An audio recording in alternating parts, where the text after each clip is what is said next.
Harlem, 1948. Vinnie Moretti shoved Bumpy Johnson's pregnant wife on a crowded street. 24 hours later. Vinnie was still breathing, but he'd never walk straight again. Bumpy broke every bone below his neck, one by one, in front of his own crew.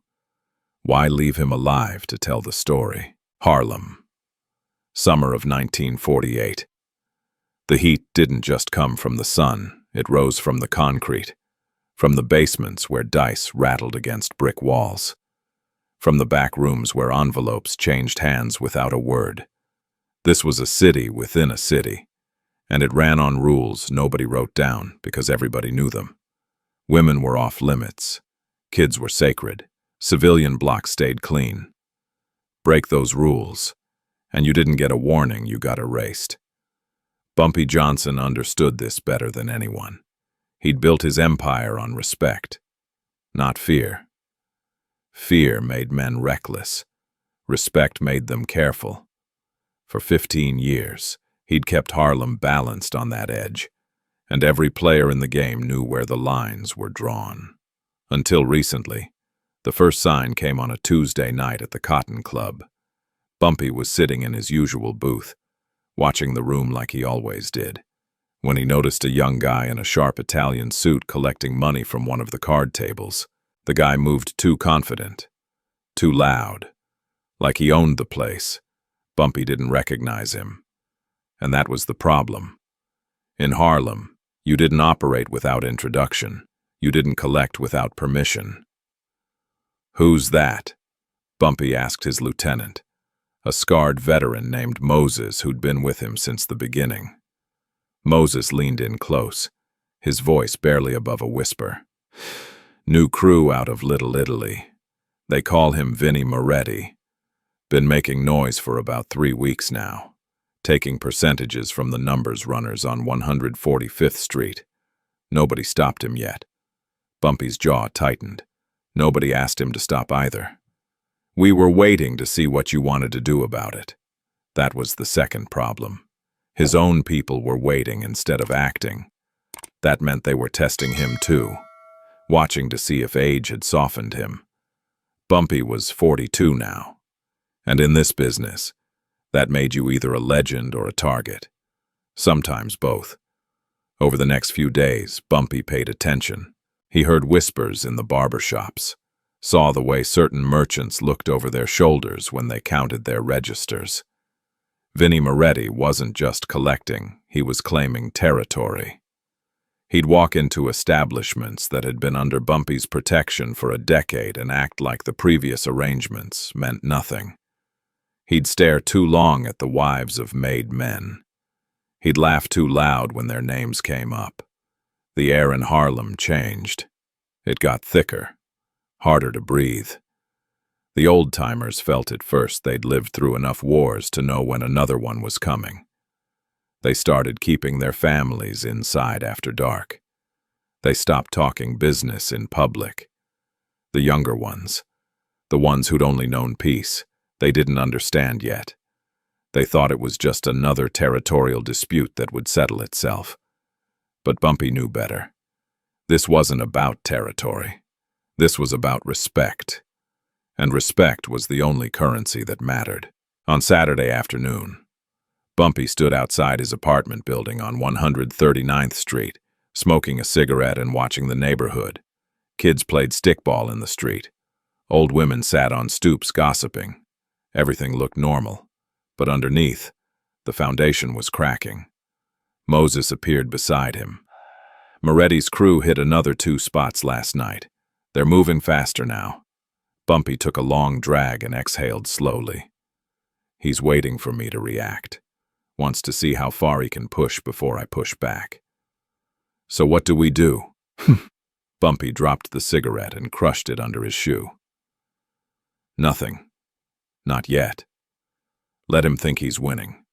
Power doesn't need to shout, but it always hears when someone steps on its ground." But even as he said it, Bumpy felt something shift in his chest. A cold certainty. This wasn't going to end with words. Thursday afternoon, Lenox Avenue. right in the heart of the shopping district where Harlem's respectable citizens did their business. This was neutral ground. No collections, no confrontations, no violence.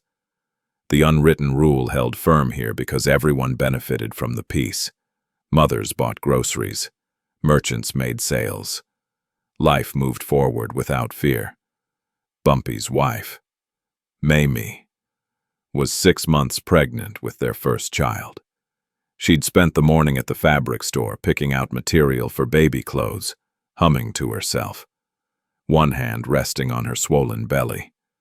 She was walking toward the butcher shop when she saw them 3 young men in expensive suits blocking the sidewalk ahead. Vinnie Moretti stood in the center, flanked by 2 guys built like brick walls. He was talking loud, gesturing with his hands, making sure everyone on the street could hear him, making sure everyone knew he existed. Mamie kept walking. She had no reason to stop. This was public space. Broad daylight, witnesses everywhere. The old rules protected her here. As she approached, Vinnie's eyes locked onto her. He didn't move aside. His smile got wider. "Excuse me," Mamie said politely, trying to step around them. Vinnie shifted his weight, blocking her path. "You're Bumpy's woman, aren't you?" The street got quieter. People were watching now, pretending not to. "I need to get past," Mamie said, her voice steady but her hand instinctively moving to protect her stomach. Vinnie looked at his crew, then back at her. "Funny thing about accidents. They happen when you're not paying attention."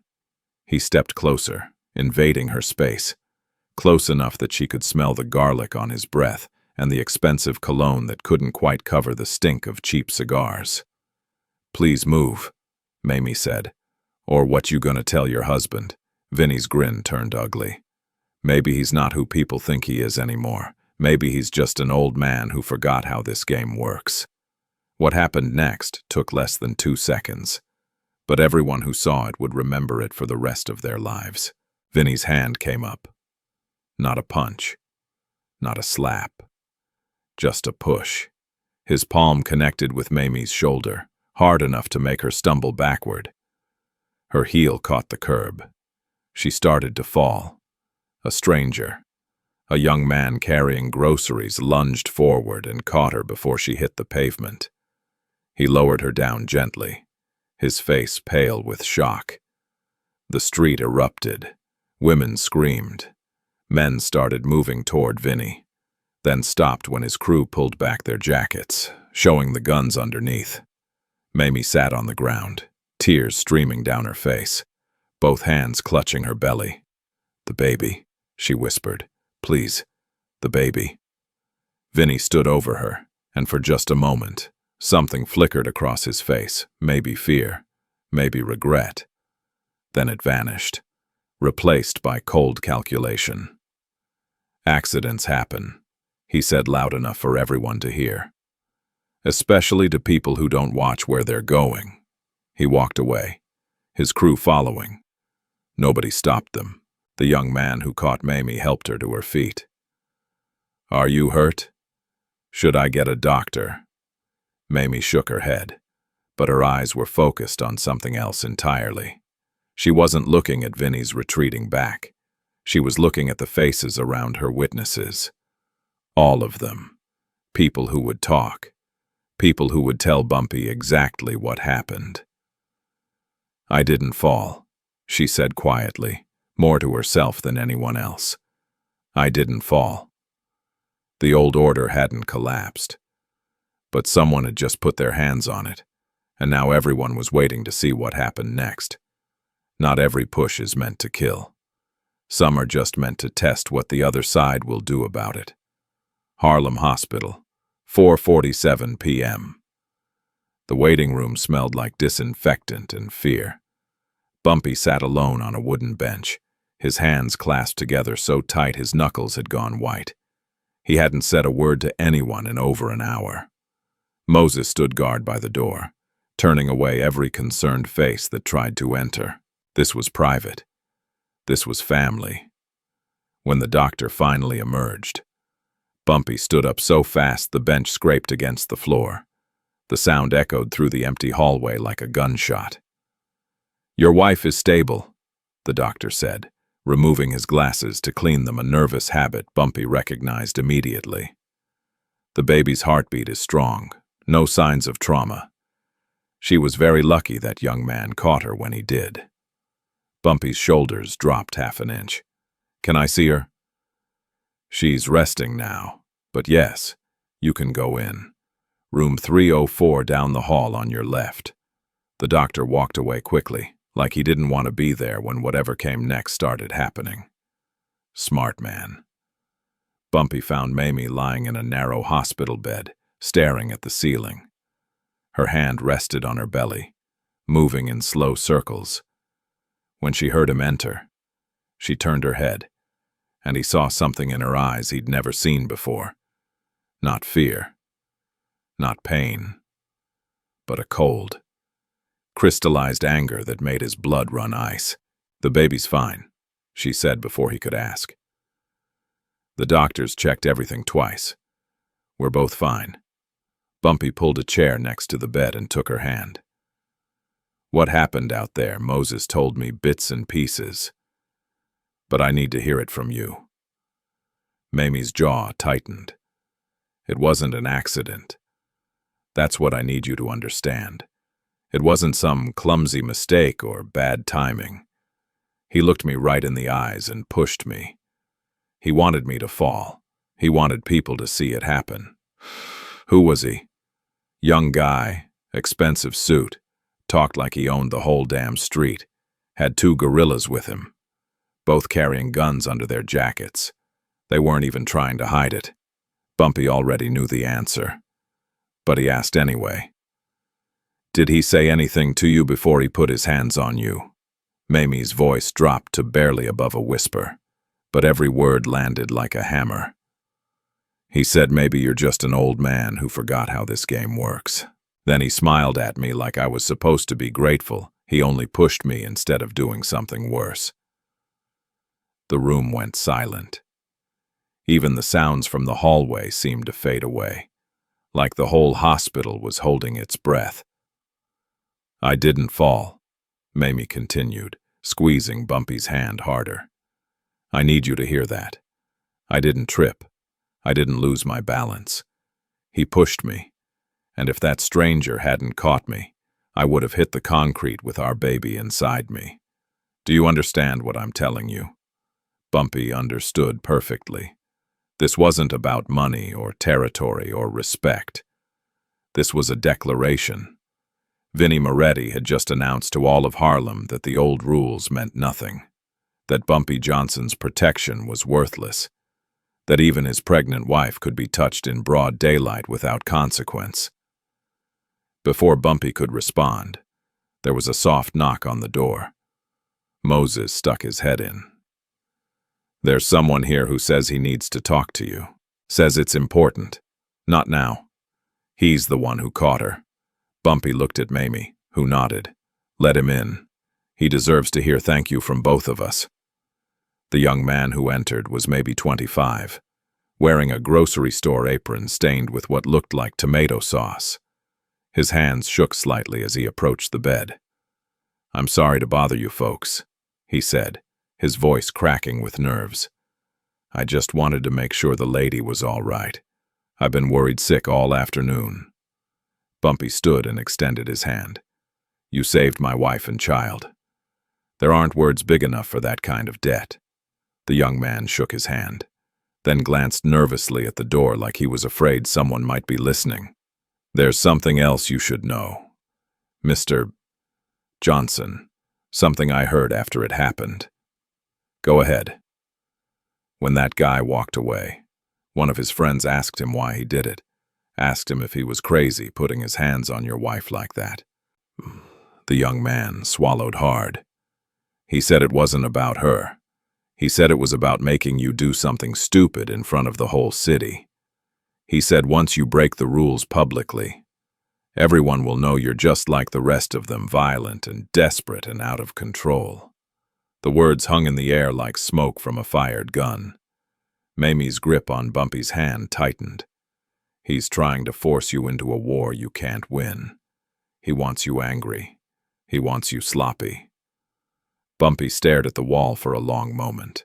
When he finally spoke, his voice was calm, measured, and colder than anyone in that room had ever heard it.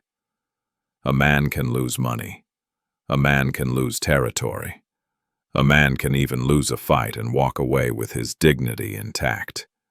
But no man alive can let himself be used as an example and still call himself a man. Everyone expected rage. They expected Bumpy Johnson to come out of that hospital like a hurricane, guns blazing, bodies dropping in the street before sunrise. That's what young lions did when their pride got wounded.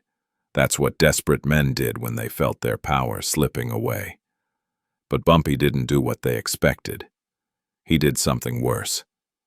He went home. For 3 days, Harlem held its breath. Vinnie Moretti strutted through the streets like a peacock, collecting his percentages, making his jokes, waiting for the explosion that never came. His crew got bolder. They started showing up at establishments that had been under Bumpy's protection for decades, demanding tribute, daring anyone to refuse. "Where's your boss?" they'd ask the shopkeepers.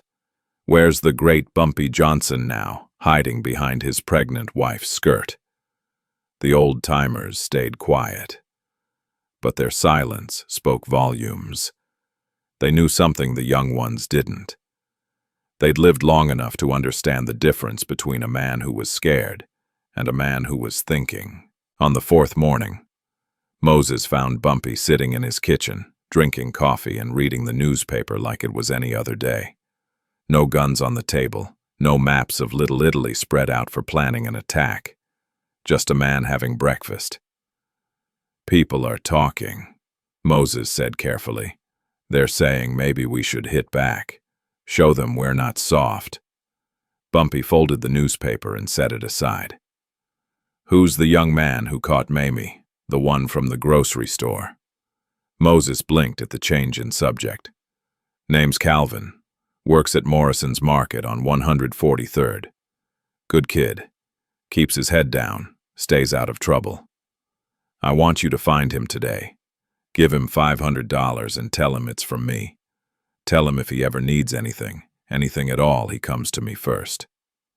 That's it. That's your response to what happened. Bumpy stood and walked to the window, looking out at the street below. "You know what Vinnie's mistake was? It wasn't putting his hands on my wife. It wasn't disrespecting me in public. Those were bold moves, calculated risks. Men have taken bigger gambles and won." Moses waited, sensing there was more coming. "His mistake was thinking this was about him and me. Personal vendetta. Crime of passion. He wanted me angry because angry men make mistakes. Angry men start wars they can't finish. Angry men prove to everyone watching that they're exactly what their enemies say they are: violent, unstable. Yesterday's news trying to hold on to power through fear. So we do nothing." Bumpy turned from the window, and Moses saw something in his eyes that made him take a step back. It wasn't anger. It was something far more dangerous. Certainty. "I didn't say we do nothing. I said we don't do what he expects. Vinnie thinks he forced me into a corner. He thinks I either respond with violence and prove I'm a relic from a bloodier era, or I stay quiet and prove I'm weak. Either way, he wins." Bumpy's voice dropped to barely above a whisper, but he made one critical error in his calculations. "What's that? He did this in public, in broad daylight, in front of witnesses. He wanted the whole city to see him disrespect me and walk away untouched. That means when I respond, the whole city is going to see that too. And what they see needs to send a message so clear, so undeniable, that nobody, not Vinnie, not his crew, not the next ambitious punk who thinks he can challenge the old ways, will ever forget it." Moses felt his mouth go dry. "What kind of message?" Bumpy picked up his coffee cup and took a slow sip. the kind that doesn't require translation. You don't need to kill a man to destroy him. Sometimes letting him live is the cruelest thing you can do. I don't understand. You will. Get me everything you can find on Vinnie Moretti, where he eats, where he sleeps, where he feels safest. I need to know his routine down to the minute. Moses nodded and headed for the door, then stopped. Bumpy, this thing you're planning, is it going to start a war? Bumpy stared out the window again, watching the neighborhood he'd protected for 15 years go about its morning business. Mothers walking their children to school. Old men sitting on stoops. Life continuing despite the violence simmering just below the surface. No, he said finally. It's going to end when power is forced to step into the light. Someone has to pay the price to send it back into the shadows. Vinnie Moretti was about to learn that some debts can't be settled with money or apologies. They can only be paid in bone. Moses dropped the surveillance folder on Bumpy's kitchen table like it weighed 100 pounds. Inside were photographs, handwritten notes, schedules mapped down to the minute everything they'd need to find Vinnie Moretti when he was most vulnerable. Got everything you asked for, Moses said, pulling out a chair. The wood scraped against the floor, a sound like nails on a coffin lid. Vinnie's routine is clockwork. Same streets, same times, same people around him. Makes him easy to track. Also makes him dangerous. He's surrounded by muscle 24/7. Bumpy opened the folder and studied the contents with the focused intensity of a surgeon planning an operation.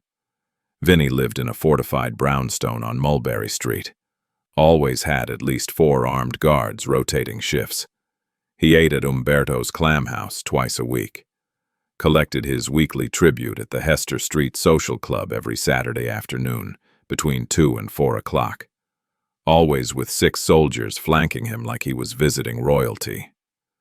Saturday, Bumpy said, his finger stabbing the surveillance photo of the social club. 2:30 in the afternoon, right in the middle of his collection window when the place is packed with witnesses. Moses's eyes widened. You want to hit him during his own collection, when he's got his entire crew around him and the building's full of made men. That's exactly what I want. If I do this in some back alley at midnight, it's just another gang killing, another body that disappears, another mystery nobody solves. But if I walk into his club in broad daylight, in front of everyone he's trying to impress, then it becomes something else entirely. It becomes suicide, Moses said flatly. They'll cut us down before we get within 10 feet of him.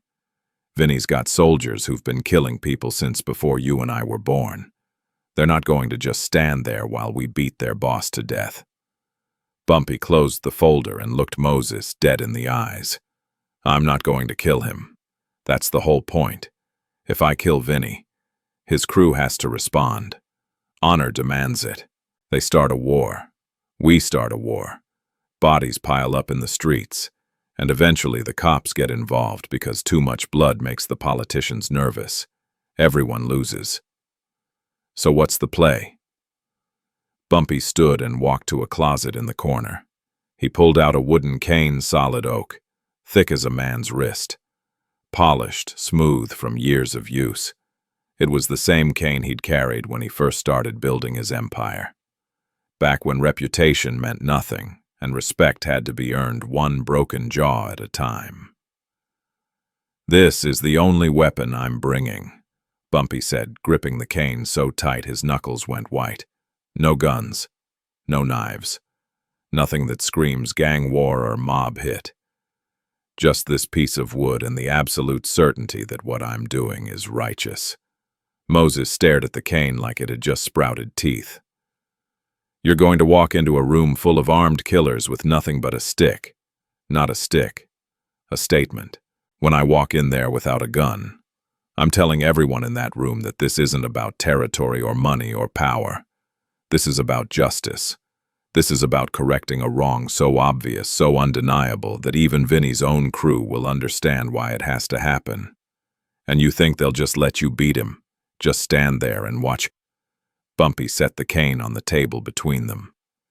I think they'll be too shocked to move at first. By the time they process what's happening, I'll already be done with the parts that matter. And once they see what I'm doing, once they understand that I'm not trying to kill him, just destroy him, they'll realize that stopping me would be worse than letting me finish. Worse how? Because if they kill me to protect Vinnie, they're saying what he did was acceptable. They're saying it's okay to push pregnant women, to terrorize civilians, to break every rule that keeps our world from descending into complete chaos. And if they say that publicly, in front of witnesses, then every crew in the city will know the Italians have no code, no honor, no limits. Moses picked up the cane, testing its weight. It was heavier than it looked, dense hardwood that could crack skulls like eggshells. This is insane. You know that, right? This whole plan is completely insane. Probably, Bumpy admitted, but it's the only play that ends without a war. Kill Vinnie, and his people have to respond. But break him, leave him alive but destroyed. That's not something they can avenge without looking like they're defending a man who put his hands on a pregnant woman. Nobody wants that smoke. What if you're wrong? What if they decide loyalty to their boss matters more than the code? Bumpy smiled, but there was no warmth in it. Just cold calculation and the kind of certainty that comes from years of surviving in a world where one mistake gets you buried. Then we die in that room. But at least we die standing up, making a point that needed to be made. Better than living on our knees, letting people think Bumpy Johnson's gone soft. Moses set the cane down and rubbed his face with both hands. When do we leave? Saturday morning. We'll get there right at 2:30, when the club's at maximum capacity. I want every soldier, every associate, every hanger-on to see what happens. I want the story to spread so fast and so far that by Sunday morning, every crew from Brooklyn to the Bronx knows exactly what the cost is for crossing the lines that should never be crossed. What do I tell the others? The whole crew's going to want to come with us. They're going to want to bring enough firepower to level that building. Bumpy shook his head. You tell them this is personal. You tell them that if I don't walk out of that club alive, they're free to burn Little Italy to the ground. But until then, they stay home and wait. This needs to be clean, precise. Just me delivering a message that can't be misunderstood. Moses stood to leave, then paused at the door. You really think this is going to work? You really believe they'll let you walk in there and tear their boss apart without lifting a finger to stop you? I believe that when a man walks into a room full of his enemies without a weapon and demands satisfaction for a wrong that everyone knows was committed, even his enemies will pause long enough to hear him out. And once I start making my case with this cane, once they see that I'm not here to kill but to correct, they'll understand that the real mistake would be stopping me. And if Vinnie dies anyway, if you hit him too hard and something breaks that can't be fixed, Bumpy's expression didn't change. Then I hit him too hard, but I won't. I've broken enough bones to know exactly how much force it takes to shatter without killing. Vinnie Moretti is going to live through this. He's going to live through every single second of it, every crack of breaking bone, every scream that tears out of his throat. That's not cruelty, that's the whole point. A dead man gets mourned for a week and forgotten within a month. A broken man gets suspended between breathing and dying for the rest of his miserable life. A living monument to what happens when you mistake patience for weakness, silence for surrender. Saturday couldn't come fast enough. Saturday afternoon, 2:28 p.m. Bumpy and Moses stood across the street from the Hester Street Social Club, watching the entrance like predators studying prey. Men filtered in and out, carrying envelopes thick with cash, conducting business in hushed tones, laughing at jokes that probably weren't funny. The whole operation ran smooth as clockwork collections, payments, bribes, all the machinery of organized crime humming along without friction. Vinnie had built something efficient here, something profitable. Shame it was about to collapse. "Last chance," Moses said, his voice tight with tension. "We could still call this off. Find another way to handle this that doesn't involve walking into a death trap armed with nothing but a goddamn stick." Bumpy adjusted his grip on the oak cane. "No guns. No matter what happens in there. You keep your hands empty. Your only job is to watch my back and make sure nobody jumps me from behind. Can you do that?" "Yeah, I can do that." "Then let's go." They crossed the street. Every step felt like walking through quicksand. The weight of what was about to happen pressing down on them like gravity had suddenly doubled. When they reached the door, Bumpy didn't knock, didn't announce himself, just pushed it open and stepped inside like he owned the place. The room went silent so fast it was like someone had cut the power to a radio. Conversations died mid-sentence. Card games froze with hands half-played. Someone dropped a glass of whiskey, and it shattered on the floor in the sudden quiet. But nobody moved to clean it up. Every eye in the place turned toward the entrance, toward the two black men who'd just violated sacred ground without invitation.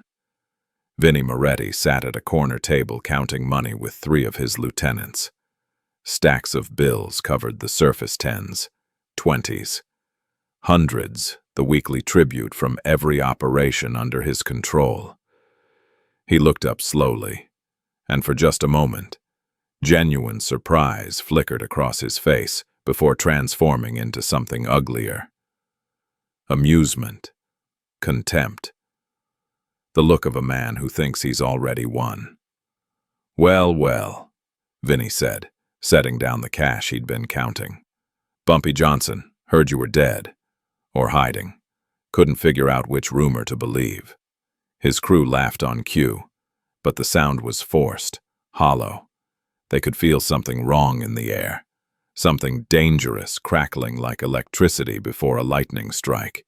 Bumpy walked forward. The cane tapped against the floor with each step tappy-tap, a rhythm like a countdown to execution. The crowd parted without being asked, creating a path straight to Vinnie's table. Moses stayed by the door, hands visible, making it clear he wasn't there to fight. "You put your hands on my wife," Bumpy said. No preamble, no threats. Just a statement of fact delivered in a voice so calm it was absolutely terrifying. Vinnie leaned back in his chair, spreading his arms wide in mock innocence. I don't really remember that. Maybe she tripped. Maybe she's just clumsy. Pregnant women lose their balance sometimes. You know how it is. She didn't trip.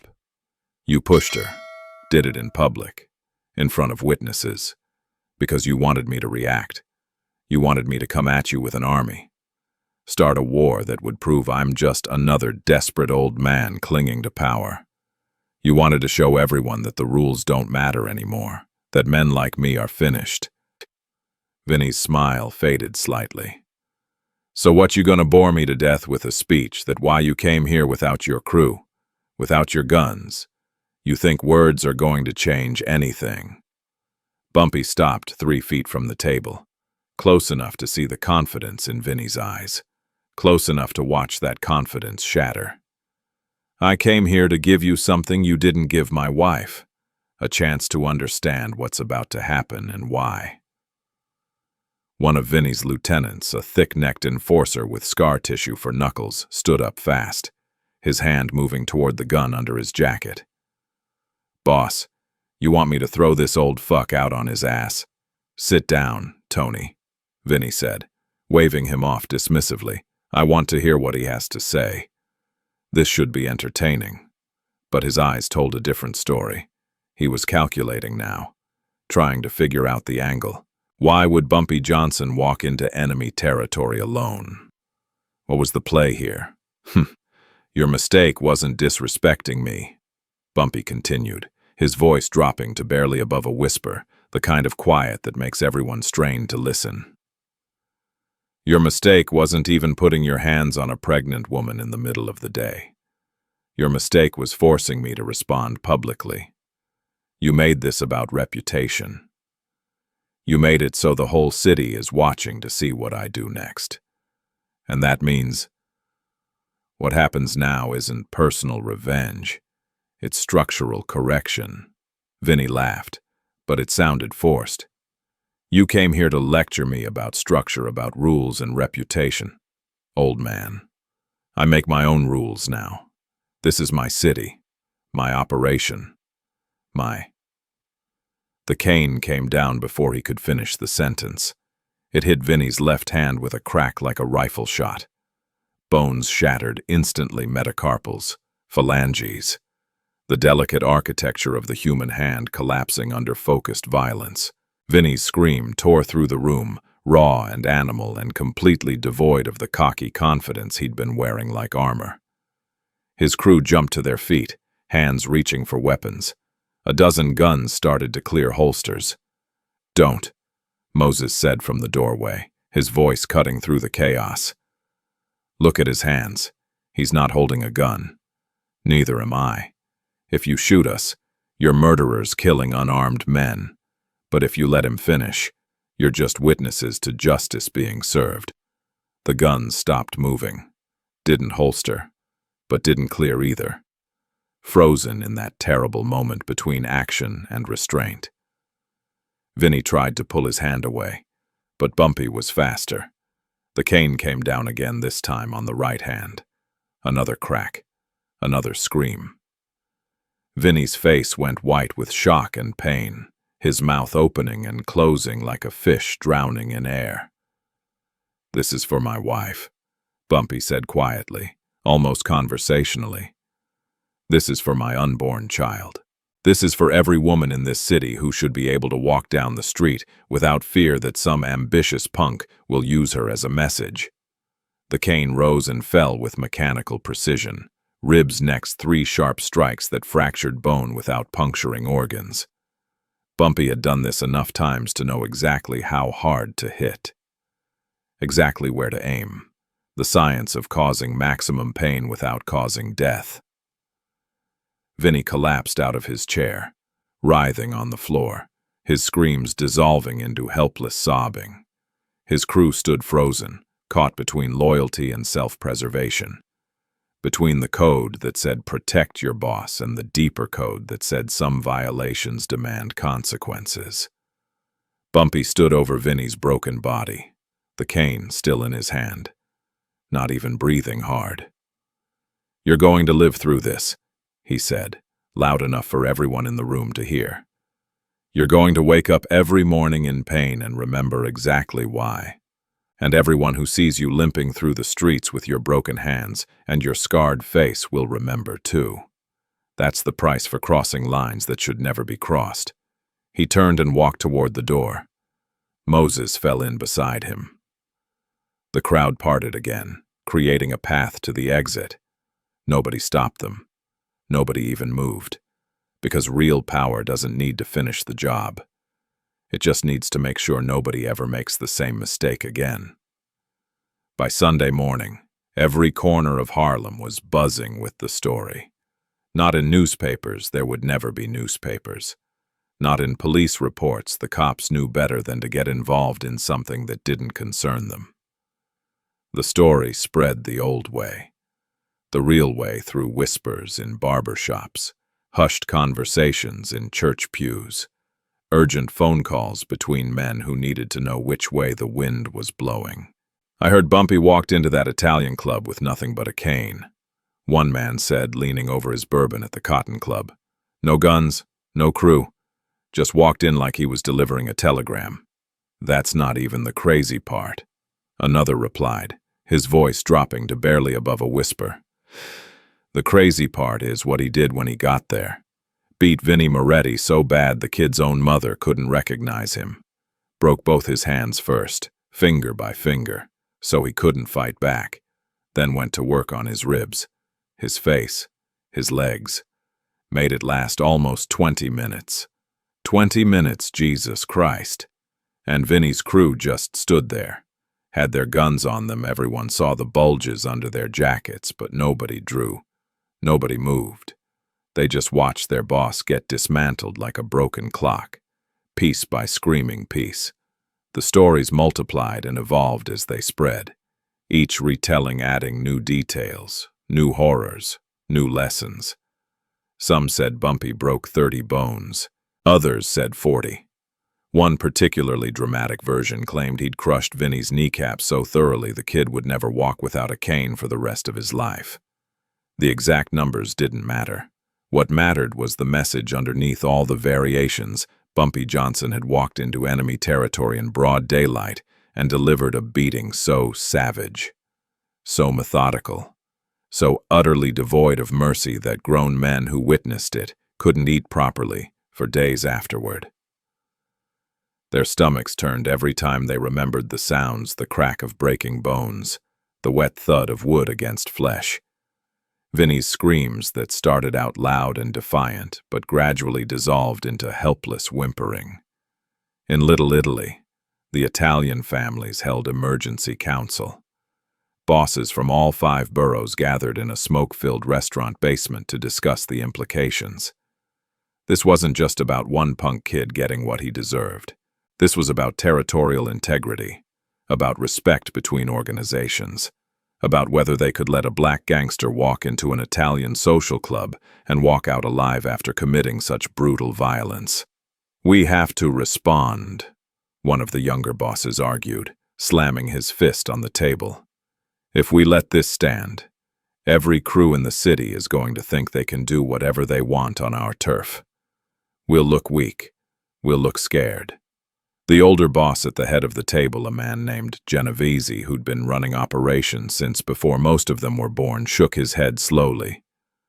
"You're thinking about this wrong. You're thinking about territory and pride. But that's not what this is about." "Then what is it about?" "It's about rules." The kid put his hands on a pregnant woman, Bumpy's pregnant wife, in public, with witnesses everywhere. He didn't just disrespect one man. He violated the code that keeps all of us in business. Women are off limits.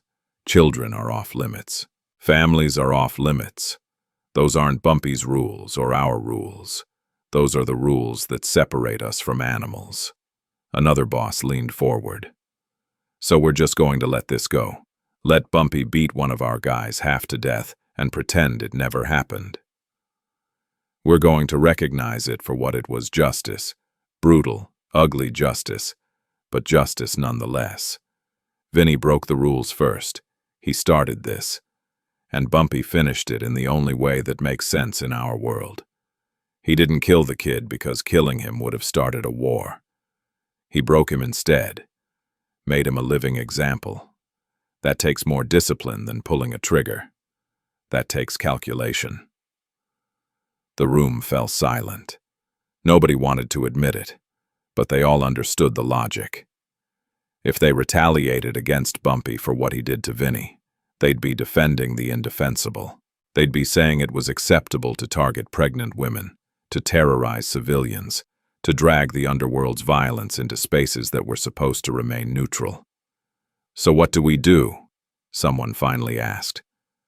Genovese lit a cigar and exhaled slowly. "We pull our people out of Harlem. Quietly. No announcements. No explanations. We just stop operating there.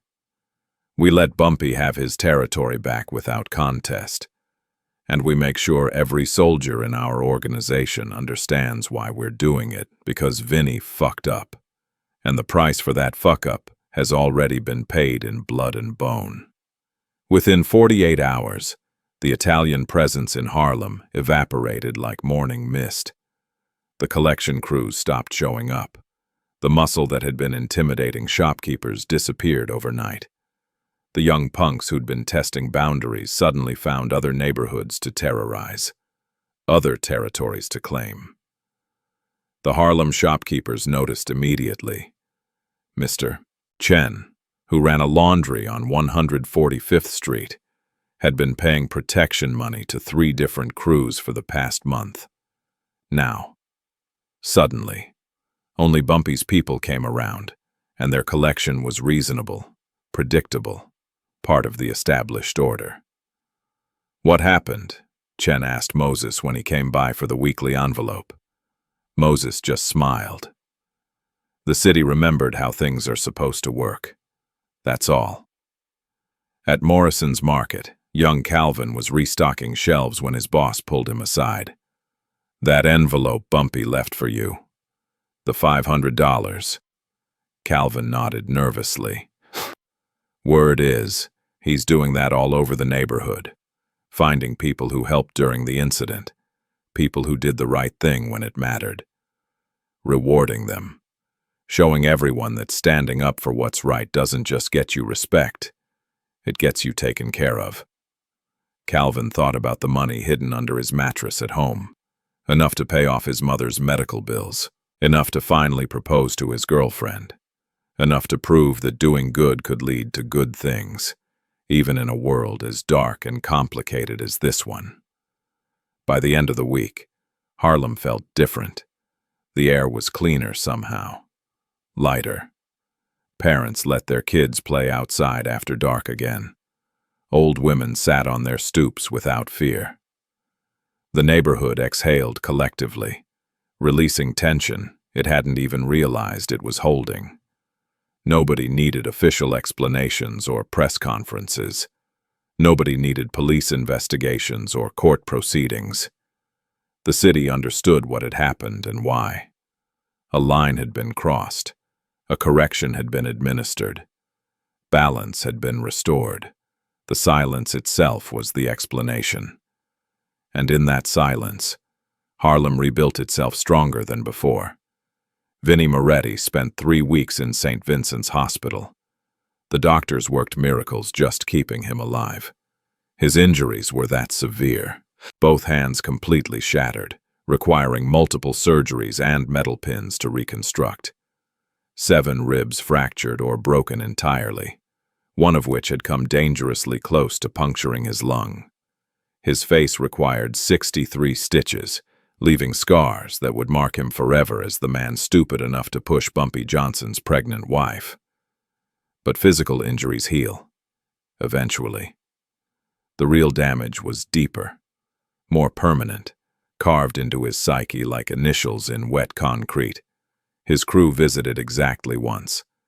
They shuffled into his hospital room like mourners at a funeral, faces carefully neutral, eyes avoiding direct contact. They brought flowers, carnations, because nobody thought to buy anything nicer, and stood awkwardly around his bed while he lay there, bandaged and broken, staring at the ceiling.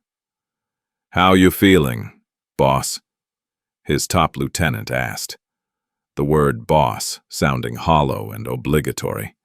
Vinnie tried to answer, but talking hurt his fractured ribs. "Like I got hit by a truck," he finally managed, his voice barely above a rasp. "Yeah, well," the lieutenant trailed off, clearly uncomfortable. "Look, we've been talking about the business. I mean, about how to move forward." Vinnie knew what was coming. He'd known since the moment he woke up in this bed and realized none of them had visited for the first 2 days. They'd been waiting to see if he'd die, because dead bosses were easier to replace than living embarrassments. "We think it's best if you take some time to recover. Really focus on healing. Don't worry about the operation. We'll handle collections, manage the territories, keep everything running smooth until you're back on your feet." The lie was so transparent it was almost insulting. They weren't going to hold his position for him. They were going to divide it up among themselves and pretend he'd never existed. By the time he got out of this hospital, there wouldn't be an organization for him to return to, just fragments scattered among ambitious men who'd learned the most important lesson of all. Never fuck with Bumpy Johnson's family. "Get out," Vinnie said, each word costing him pain. They left quickly, relief evident on their faces. The door closed behind them with a soft click that sounded like a coffin lid sealing shut. The weeks became months. Vinnie was discharged with a cane he'd need for the rest of his life, bottles of pills that barely touched the pain, and instructions to return for physical therapy 3 times a week. He moved back into his brownstone on Mulberry Street, the same place where just months ago he'd counted money and made plans for expanding his empire. Now the house felt like a mausoleum. Every room echoed with memories of who he used to be: confident, powerful, untouchable. That person was dead. In his place was this broken thing that could barely dress itself in the morning, whose hands shook so badly he couldn't hold a coffee cup without spilling. The worst part wasn't the pain, though that was constant and excruciating. The worst part was seeing his reflection. The scars on his face told a story he couldn't escape. Everyone who looked at him knew exactly what had happened, exactly what he'd done to deserve it. Young guys in the neighborhood started pointing him out to each other. "See that guy? That's Vinnie Moretti. Used to be somebody. Then he pushed Bumpy Johnson's pregnant wife and got himself destroyed. Now he's nothing, just a warning sign with a pulse." Vinnie heard these conversations more often than he wanted to admit. He'd be buying groceries or picking up his medication, and he'd catch fragments of whispers, see young men nudging each other and staring. He'd become a cautionary tale, a boogeyman story mothers told their sons. Don't be like Vinnie. Don't let ambition outpace your common sense. Don't touch what doesn't belong to you. His mother visited every Sunday, bringing homemade pasta and desperate optimism. "You could leave," she'd say, wringing her hands. "Go to California. Start fresh where nobody knows your face. You're still young. Vincent, you still have time to build a new life." But Vinnie never left. Maybe he was too proud. Maybe he was too broken. Maybe. On some level he couldn't quite articulate. He understood that geography wouldn't solve his problem. The real prison wasn't New York. It was his own body, his own memory, his own complete understanding of how catastrophically he'd miscalculated. He'd thought he was testing Bumpy's limits, proving to everyone that the old guard was finished. Instead, he'd proved the opposite. He'd demonstrated that the old rules still held, that boundaries still mattered, that some lines existed for very good reasons. At night, when the pain medication wore off and sleep became impossible, Vinnie would replay that Saturday afternoon in obsessive detail. He'd see Bumpy walking through the door, see the cane rising and falling, hear his own screams echoing off the walls, watch his crew standing frozen, unable or unwilling to intervene. The question that haunted him most wasn't why Bumpy had been so brutal. It was why his own people had let it happen, why they'd stood there like statues while their boss got dismantled. The answer was obvious but unbearable because he'd deserved it, because he'd violated rules that kept everyone safe, because saving him would have meant defending the indefensible. Years passed. Vinnie's hair went gray prematurely. His hands never stopped shaking. The pain never fully went away. He lived in that brownstone like a ghost haunting his own life, watching the world move forward while he remained stuck in that moment when everything went wrong. Other young guys came up in the neighborhood, ambitious and hungry just like he'd been. Some of them made the same mistakes, pushed too hard, crossed the wrong lines, underestimated the men who'd built this city's underworld. Most of them ended up dead or in prison. But occasionally, when one of these young lions started getting too confident, too reckless, the old-timers would take them aside and say, "You see that guy with the cane, the one with the scars? That's what happens when you forget that some men earned their reputation for a reason. Learn from his mistake, or become the next one." Vinnie Moretti lived for 37 more years after that Saturday afternoon. But the person he'd been: ambitious, powerful, fearless, died in the Hester Street Social Club and never came back. Some men get bullets and graves and obituaries that remember them as they were. Vinnie got something far crueler. He got to survive as a breathing monument to the price of crossing lines that were never meant to be tested. 3 months after the beating, Mamie Johnson gave birth to a healthy baby girl in the same hospital where Bumpy had waited to learn if his wife and unborn child would survive Vinnie's attack. They named her Margaret. And when Bumpy held his daughter for the first time, he understood with perfect clarity why he'd done what he'd done in that social club. This wasn't about revenge. This wasn't about pride or territory or maintaining his reputation. This was about creating a world where his daughter could grow up without fear, where the rules meant something, where violence stayed contained to the people who'd chosen this life instead of spilling into the streets where innocent people lived. "She's perfect," Mamie whispered from the hospital bed, exhausted but radiant. "She's going to grow up strong, like her father." Bumpy looked down at his daughter's tiny face and felt something shift in his chest. "No," he said quietly. "She's going to grow up safe. That's better than strong." Moses stood by the window, watching Harlem through the glass. The city looked peaceful in the afternoon sunlight. Business was good again. The streets were clean. Families walked without looking over their shoulders. The delicate balance between crime and community had been restored. "You did it," Moses said. "You brought everything back to how it's supposed to be." Bumpy shook his head slowly. "I bought us time, that's all. 5 years. Maybe 10 if we're lucky. Eventually, some other ambitious kid is going to decide he's smarter than everyone who came before him. He'll test the boundaries, push the limits, see how far he can go before someone stops him. It's the nature of power. Every generation thinks they invented it. And when that happens, someone will have to teach the lesson again. Might be me, might be someone else, but the lesson will get taught because it always has to be taught." Bumpy looked at his daughter, sleeping peacefully in his arms. That's the price of maintaining order. It's not something you pay once and forget about. It's a debt that comes due every time someone forgets why the rules exist. Over the following weeks, Harlem settled into a new normal that looked remarkably like the old normal.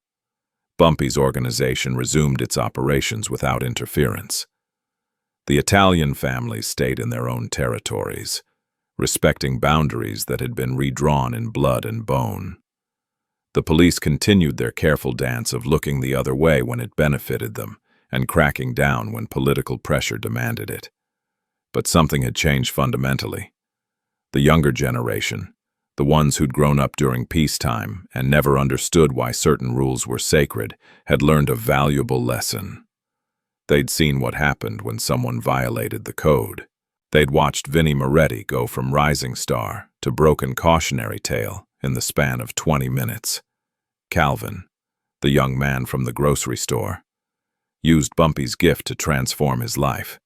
He paid off his mother's medical bills, married his girlfriend in a small ceremony at St. Philip's Church, and eventually opened his own market in a neighborhood that desperately needed one. Every week, he sent a portion of his profits to Bumpy, not as protection money, but as gratitude. And every week, Bumpy sent it back with a note: "Keep it. Build something good." The story of what happened in the Hester Street Social Club became legend. Parents told it to their children as a warning about respecting boundaries. Criminals told it to each other as a reminder that some men's reputations were earned through action, not talk. Even cops told it in their precincts as an example of how the underworld policed itself when official justice failed. But the story changed in each retelling, facts blending with fiction until nobody could quite remember what was real and what was embellishment. Some versions had Bumpy breaking 50 bones. Others said he'd used a baseball bat instead of a cane. One particularly dramatic account claimed he'd made Vinnie's crew hold their boss down while he administered the beating. The details didn't matter. What mattered was the core truth. Underneath all the variations, touch what doesn't belong to you. Violate the sacred rules. And someone will make you pay a price that makes death look like mercy. Bumpy never spoke about that afternoon. When people asked, and they did ask, constantly he'd just shake his head and change the subject. There was no pride in what he'd done, no satisfaction in the brutality he'd committed. It had been necessary, like amputating a gangrenous limb to save the body. Necessary, but not something to celebrate. On Margaret's first birthday, Bumpy threw a party that filled their entire apartment building. Neighbors brought food. Friends brought gifts. And for a few hours, everyone forgot about the violence and darkness that lurked just beneath the surface of their world. They celebrated life and hope and the possibility that maybe, just maybe, the next generation would find a better way. Late that night, after the guests had left and Mamie had put Margaret to bed, Bumpy stood on their fire escape and smoked a cigarette. He thought about Vinnie Moretti, probably sitting in his brownstone at this exact moment, hands shaking, scars aching, living with the permanent consequences of one catastrophic mistake. He thought about all the other young men who'd tested him over the years, some of whom had learned their lesson, and some of whom were now buried in unmarked graves.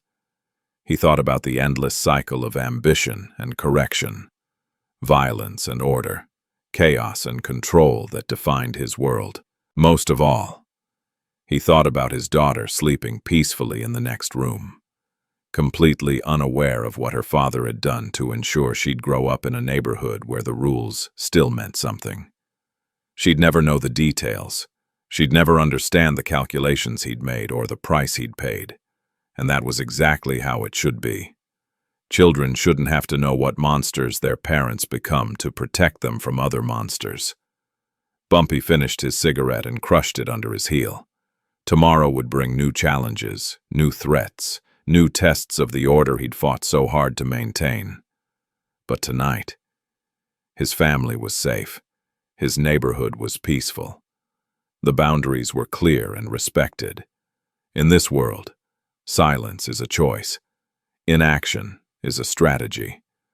But when someone crosses the line that should never be crossed, when they force your hand by targeting the innocent, then silence becomes complicity and inaction becomes surrender. Bumpy Johnson had refused to surrender. He'd stepped into the light, administered brutal justice in front of witnesses, and sent a message so clear that it echoed through the entire city. Some rules are written in blood, but the most important ones are carved in bone. Order only exists when someone is willing to defend it. Peace only lasts when people remember what happens when they break it. And in Harlem, 1948, everyone remembered. The city slept. The streets quieted. And somewhere in Little Italy, Vinnie Moretti lay awake in pain, a living reminder that in this world, there are fates worse than death. Some men get bullets. Some men get graves. Some men get to live with their mistakes until those mistakes become their entire identity. Vinnie got option 3, and everyone who knew his story understood that was the cruelest punishment of all. Vinnie Moretti survived 37 more years. But the man who shoved a pregnant woman died in that social club. His broken hands never healed right, every tremor, every ache. A permanent reminder. Bumpy never mentioned that afternoon again. Didn't need to. The whole city understood cross certain lines, and death becomes mercy. What Bumpy gave Vinnie was worse decades of waking up crippled, watching young punks whisper his name as a warning. If this story gave you chills, smash that subscribe button, drop a comment. What would you have done?